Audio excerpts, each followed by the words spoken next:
What's up, everybody? It's July 24th, 2017, and it's the 2,877th day that the U has not beaten FSU in football. Um, Not a lot of stuff, but I wanted to comment on some things. Also, I didn't do a video yesterday, so we're going to put 2 days together um, and do some chat. Real quick, shout out to my son. He turned 20 on Saturday.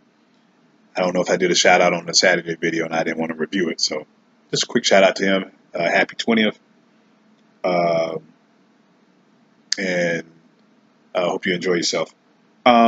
Just got some interesting topics that just went on in the last couple of days. So I want to, just add my 2 cents to some of those and see how it goes. First of all, yesterday, Jordan Spieth won his third golf major. He won the British Open. Uh, and he looked pretty good, or at least he looked like someone who now, if they can get into a bit of a bind, because he had a 3-shot lead at the start of the round, and got in a little bit of a bind, and then he closed out pretty strong to win. So that's a positive sign for him, and that's always a good momentum builder for those players that are seeking to be the elite ones.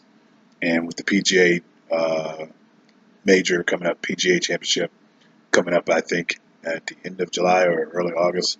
That's always good there. So congratulations to Jordan for winning his third major, the British Open. Real quick, from sports of not a lot of significance about them, but they win a lot of money. There's a rookie that won the World Series of Poker, won 8.15 million as a rookie. His first World Series of Poker tournament, and he won 8.15 million. It's a game of bluffing. That's all you gotta do, and luck. Bluffing and luck. If you tell me it's not no luck, then you know nothing about cards. But anyway, bluffing and luck. So he's good at bluffing. The other part is you got to get the cards. So he did a great job. Won 8.15 million. Congratulations to that guy. I forgot his name, but he did a great job. Tour de France. I told you I would give you these updates at the end once they were done. I forgot the first name. His last name is Fromm, and he's actually born in Nairobi, Kenya. And he won his fourth Tour de France, his fourth one in 5 years. He's won the last 3 Tour de France's. His Tour de France has been swept under the rug, because of all the things that happened with Lance Armstrong. And you remember when there was Greg LeMond and McGill Indurain. Back then it had some popularity. Doesn't have it anymore. But just thought I'd give recognition to the Tour de France, the bike race that is done in Paris. 22 stages that they do through hills and curves and all that good stuff concerning that. Other tennis news: Andy Roddick and Kim Clijsters made the Tennis Hall of Fame. These two are pretty significant in the fact that they weren't real big, dominant players of their time. But in their defense, the reason why Kim Clijsters wasn't a dominant player is because of the Williams sisters. She lost a lot of tournaments to them, so she was in a tough era with them. So that made it pretty tough for her. But Kim Clijsters was a very good tennis player, so congratulations to her. And Andy Roddick, I would have wanted more from Andy Roddick. I think Kim Clijsters won like 31 WTA tournaments, so she has some significance. Andy Roddick, I think he only won one major, if he won one at all. And the reasoning behind it is because he was in the era with Nadal, Federer, Djokovic, Murray. So it's hard to win, but you gotta win something. To be a Hall of Famer, it sounds like you're winning a whole bunch of games. It's like you're being in the NFL Hall of Fame, but you never won a Super Bowl, but you scored a lot of points, or you got a lot of yards. And in his defense, Roddick would make the quarterfinals or the semis, maybe even made a few finals, but it was tough for him to get championships or win some slams because of those 4 guys. So without doing the whole background on Andy Roddick, I'm going to say he still deserved it because, like I said, when you look at it sometimes, it's just the luck of the draw, the era that you're in. So, we're in an era where it's clearly there's the top four and then there's everybody else, and they've been playing for a long period of time, especially when you talk about Roger Federer and Rafael Nadal, then it makes sense. So again, congratulations to Andy Roddick. I guess if you just kind of did a litmus test, you'd probably say no, maybe, but it works, and clearly he's the best American during this time because there's no other American male that's won anything more than Roddick anyway during this time, so it makes sense as well. Um, Interesting news today. Clayton Kershaw for the pitcher for the Los Angeles Dodgers out 4 to 6 weeks with back problems. He had back problems last year where he missed most of the second half of the season. I think he came back later at the end of the season. Hopefully, this is not a bigger problem for him. Because back problems can be continuous problems and can be nagging.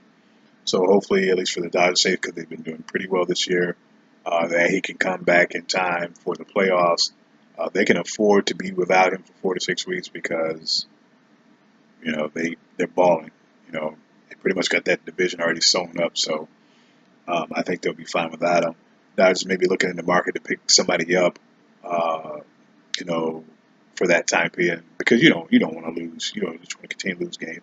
Uh, Rumors is they may be looking at Yu Darvish with the Texas Rangers, pick him up. Of course, they may have to give up some of their farm system. They have a very good farm system, but hey, if you're trying to win a championship, play for right now.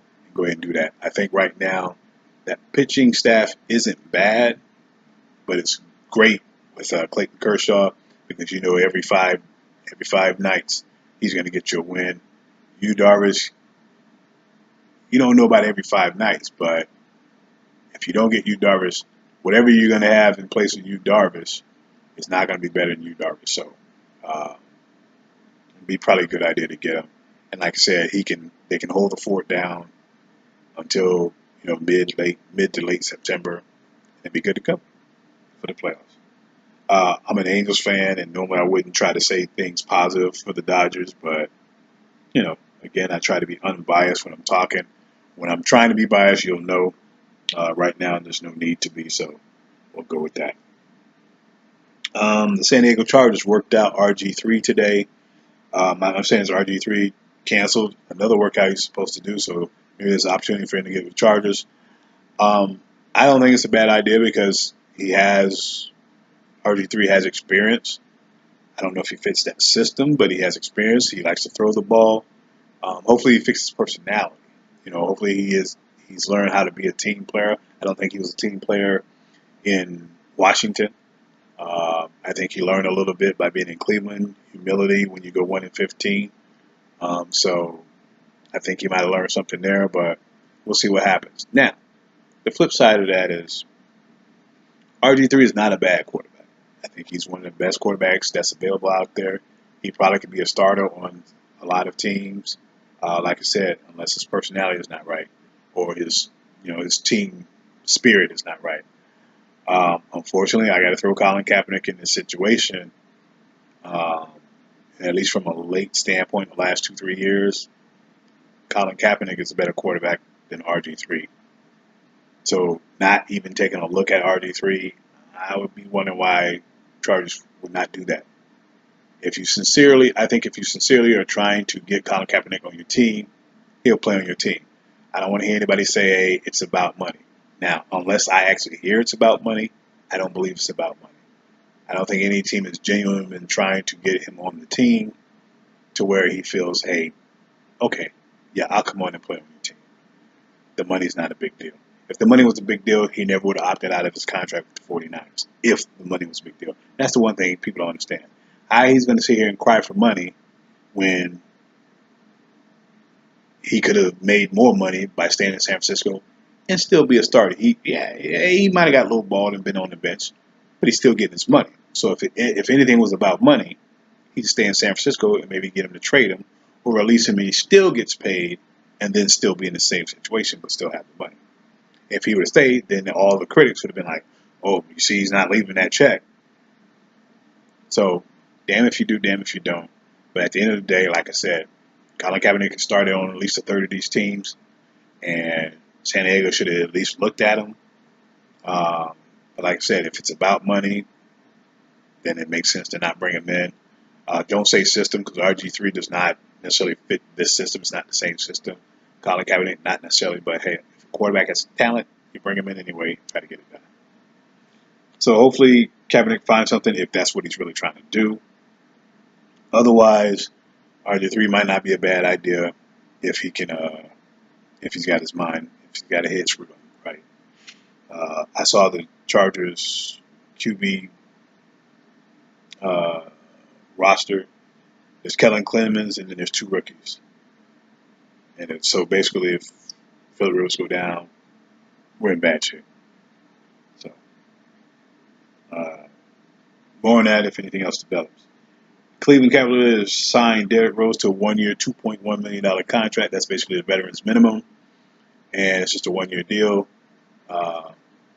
Smart move by both sides. Derrick Rose says, "Hey, after the year is up, I'll open up my options for something else. He plays great, open himself up to a bigger contract." And then also you're talking about the LeBron factor. He probably doesn't want to. He's probably on that team because he wants to play with LeBron, and with LeBron having the option to be a free agent next year, you don't want to be locked into a long-term contract. And the reason why you're there in Cleveland is not going to be there anymore. This is also important for Cleveland, especially when you're talking about the Kyrie Irving situation. If you can get Kyrie to stay and actually play and not be in his feelings about whatever the reason is that he wants to leave, you finally got a good backup point guard for him. You had Dellavedova. I don't think he was that great. You had an old Darren Williams who did great in the regular season, showed little signs in a couple of playoff series, but against Golden State, he looked like the old man that he was. Derrick Rose, he can be injury prone, but that's from playing hard and playing the way that he plays. He does a lot of spinning, turning. It's part of what he does, and I'll take that over anything because I know he's going to go out there and play the way he plays. He can be a scorer. He can be a facilitator. To me, $2.1 million don't cost you much. If you can get 50 games out of him and make the playoffs, and you can get him in the playoffs, this is a steal. This is a very big steal. He passed up more money from the Lakers. He passed up more money from who else was it? Not Phoenix. It was someone else, but it was 2 teams that were looking at him and trying to give him more money. And Derrick Rose says, "No, I want to have a chance to try to win." And so that's the reason why he decided to sign up with Cleveland. And like I said, if you can get Kyrie to play, get him out of his feelings. And I think he'll do that because he's still thinking about contract next year. Even if he's stuck in Cleveland for 1 more year, he's still thinking about a big contract next year. So he's got to play somewhat. How hard he plays, that's where the kicker comes in. But again, if you can get him to play hard and you got Derrick Rose coming off the bench, there's not another point guard I would want coming off the bench. Out of all the backup point guards in the league, I take Derrick Rose all day. So Cleveland, it's a bit of a, as Kyrie would say, a peculiar situation. So we got to hope that the mindset is right. If the mindset is right, this team can still be pretty decent. Good enough to beat Golden State. If the mindset is right, I thought they were good enough to beat Golden State in last year's playoffs, but some guys didn't step up. I didn't think Tristan Thompson stepped up. I didn't think Kevin Love stepped up enough. There was no Kyle Korver. So the struggle was there. So, you hope you get it done. You take the chances and you hope you get it done. And if it happens, it happens. If it doesn't, it doesn't. But that's big because even if Kyrie leaves, they do have an insurance policy in Derrick Rose, even though Derrick Rose may not play 82 games. But at least you have a decent point guard, and maybe he can groom a rookie, and that rookie learns fast, that sort of thing. But there's a lot of opportunities out there to get Kyrie. A lot of teams want to do it. The trick is who's going to offer the best deal to Cleveland, or if Kyrie's going to want to go to the other team, but he doesn't have an opt-out clause, so it doesn't matter. He doesn't have a lot to say in the matter, but I think they kind of want to respect his wishes a little bit. But I think Cleveland will be looking at the best deal for them. While I'm on Cleveland, LeBron James says he will not be waiving his no-trade clause at any time during the season, so he will at least finish this whole next season in Cleveland. He says he's not waiving his no trade clause for any reason. And so at least that shows he's dedicated to really helping Cleveland win. And for my money, I'm putting more money, at least 51%, saying LeBron is going to finish his career in Cleveland. That is my feeling. 51%. So I'm saying there's a better chance than not. But again, you never know now. But I think even though he's done what he set out to do, he won a championship, I still think he wants to stay in Cleveland, try to bring more championships. But I think he's just comfortable there. All this hype about being in LA or being anywhere else, it's what the media wants to feed you. It's what they want to feed you. And I look at it like this: just let whatever's going to be. Quit going by the rumors. I've heard so many rumors about why Kyrie is leaving. Don't like LeBron. Don't want to be second fiddle. Want your own team. Now he was going to be traded. He was part of trade talks with Phoenix and I think another team. Doesn't freaking matter. He'll tell you at the end if he's traded. He'll tell you why he's going to be traded at the end. All the speculation is ridiculous. What does it mean to us? Who cares? I guess it gives people a chance to speculate and try to pin it all on LeBron. Whatever. We'll find out why he got traded in due time if he gets traded. If he doesn't get traded, then we'll find out whatever else after the fact. So that's that. The last thing that I thought was interesting, and this is just my last story, Hugh Freeze. He got let go by Ole Miss. He was a football head coach. What was funny about Hugh Freeze is that they said there was some questionable moral standards, and basically he had called an escort service. What was interesting is how the escort service, how it was found out that he was called an escort service. Houston Nutt, who was the former coach before Hugh Freeze, he was suing Ole Miss, and so I think his lawyer was, and I think Houston Nutt was accusing him of defamation of his character, that sort of thing. And so Houston Nutt's lawyer, if I have the story straight, Houston Nutt's lawyer was getting some information from Ole Miss. So Ole Miss, and I guess it had to do with Houston Nutt saying that there was some defamation, meaning phone calls made to certain people about defaming Houston Nutt. So Ole Miss sends Houston Nutt's lawyer a list of phone records that Hugh Freeze has made phone records, and like I said, it was more to handle the suit. It was more to handle the defamation suit. Well, in those phone records, there was just happened to be an odd number. Most of the numbers were just two recruits because the investigator or the lawyer for Houston Nutt was just trying to check the numbers to see if he was defaming character to, recruits, parents, and whomever else. And they noticed a number that was kind of odd from any of the other numbers. And it was to the escort service. So that's how they, and of course, Houston Nutt's lawyer is a Mississippi State fan. So he was a rival of the team of Ole Miss because that they're suing. And because he saw this strange number, he stumbled upon it. And so when he called, it was an escort service. And him being a Mississippi State loyal fan, took that information and ran with it. And here, that's how it got noticed that Hugh Freeze was calling escort service, because Ole Miss sent the phone records to him, and the phone records contained the number to the escort service. And so that was kind of odd right there. And so that's how the shit hit the fan. Got to be more careful, Ole Miss. And I guess Hugh Freeze couldn't say, don't send that list. Hey, that's how it goes. Anyway, interesting story nonetheless. But that was the information for today and yesterday. If anything else pops up, I'll let you know. Basketball's always got something going on. Baseball is in full swing. Football, if they can keep the guys out of trouble, you probably hear more information with training camps going on. That reminds me, I didn't write it down, but Lucky Whitehead, he wasn't that important. That's why I wasn't going to mention. But backup receiver for the Dallas Cowboys, was released by the Cowboys because he allegedly um, he allegedly was accused of robbery. Yeah, robbery, robbing. Yeah, no, shoplifting. Yeah, he was accused of shoplifting, and he did not appear in court. And he says it must be mistaken identity because he knew nothing about it.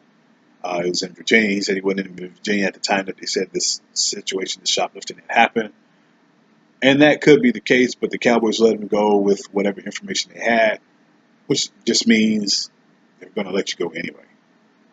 But unfortunately, this hurts his character a little bit, and it really hurts his character if he didn't do anything wrong.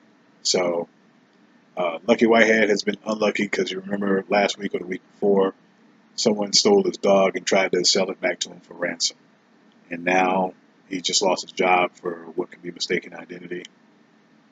Ain't lucky. Ain't been lucky. Hope all works out for you. But until then, if we hear anything else, I'll let you guys know.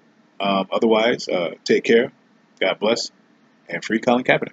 Peace.